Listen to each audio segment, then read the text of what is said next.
Alors concernant les éléments déroulants, notamment ce qu'on appelle un accordéon, donc plusieurs sections qui vont s'ouvrir et se fermer simultanément, on va utiliser un certain nombre de classes. Donc on peut l'utiliser dans plein de cas de figure, hein, évidemment. La classe collapse qui va nous permettre de masquer un élément. Donc généralement on utilise un bouton ou un pictogramme, peu importe, qui permet de contrôler ce mécanisme. Et puis ce bouton il va contenir les attributs data toggle égale à collapse pour le système d'ouverture-fermeture, avec un data target qui va spécifier quelle est la cible à ouvrir ou à fermer.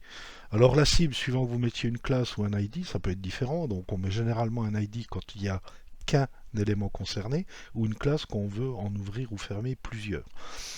Et puis les éléments donc concernés qui vont s'ouvrir et se fermer, bah, ils vont contenir la table collapse et puis évidemment il faudra leur mettre la classe ou l'ID concerné par la cible du bouton pour intégrer le mécanisme.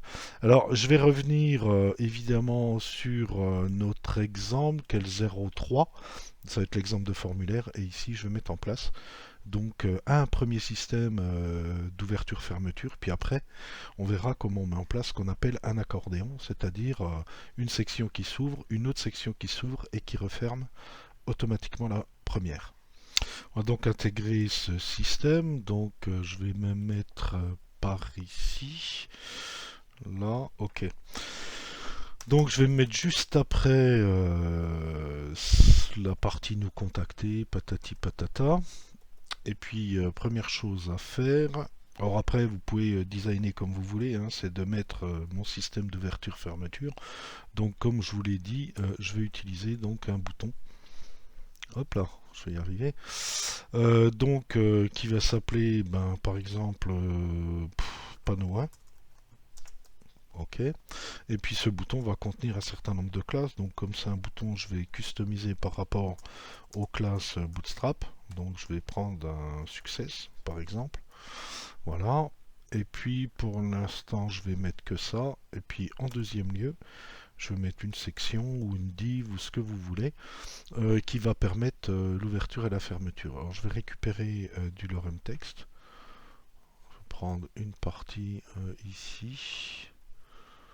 Voilà. Que je vais mettre dedans pour avoir du contenu. Ok. Ok. Ok. Bon, je vais la mettre un peu en forme. Donc je vais mettre une classe avec une bordure pour bien la voir. Et puis je vais mettre un petit padding donc de 3 pour un peu l'habiller. Donc je vais revenir là-dessus. Donc voilà, ici on a notre bouton et puis quand on va cliquer dessus, on va ouvrir et fermer ce petit contenu là qui est dans notre div. Alors première chose à faire, c'est d'identifier ce contenu avec un ID dans notre cas.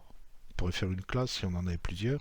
Puis après, ici sur le bouton, mettre le mécanisme d'ouverture et de fermeture. Alors, évidemment, ici je vais mettre un ID, donc je vais l'appeler panneau 1 pour faire simple.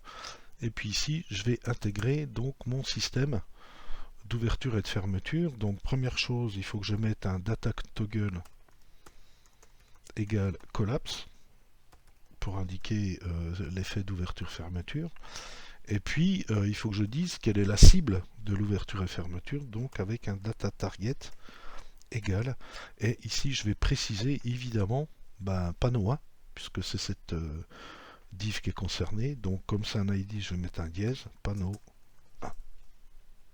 Et puis, mon système, normalement, devrait être intégré avec jQuery et puis la bibliothèque JavaScript Bootstrap. Alors, voilà. Vous voyez que le système me permet d'ouvrir et fermer cette petite div. Alors on va créer un deuxième panneau et puis voir pour ces effets d'accordéon. Alors je vais prendre simplement cette partie-là. Voilà. Je vais rajouter mon deuxième panneau. Alors évidemment, je vais changer le ID. Je vais l'appeler panneau 2. Et puis ici, je vais changer donc cet ID là. Ok. Je vérifie toujours pour voir si ça fonctionne bien. Ok. Donc la fermeture. l'ouverture, la fermeture. Vous voyez là c'est pas terrible parce qu'ils sont l'un à côté de l'autre et puis on voit assez mal.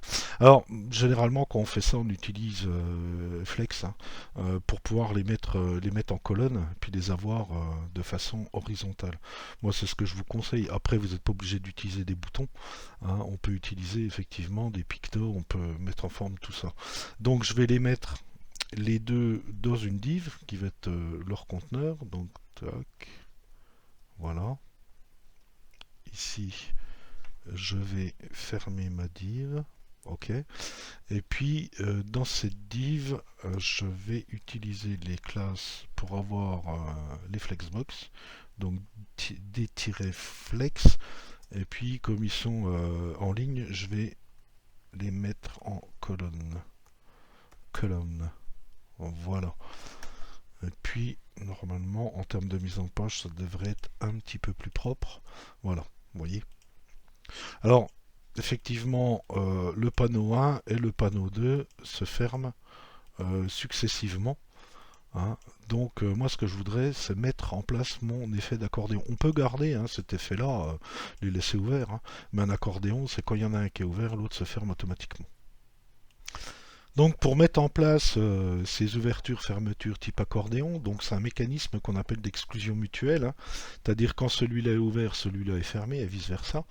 On va utiliser le conteneur général, c'est-à-dire on va lui donner un ID et mettre le mécanisme pour que chacun des éléments puisse savoir si l'autre est ouvert ou fermé.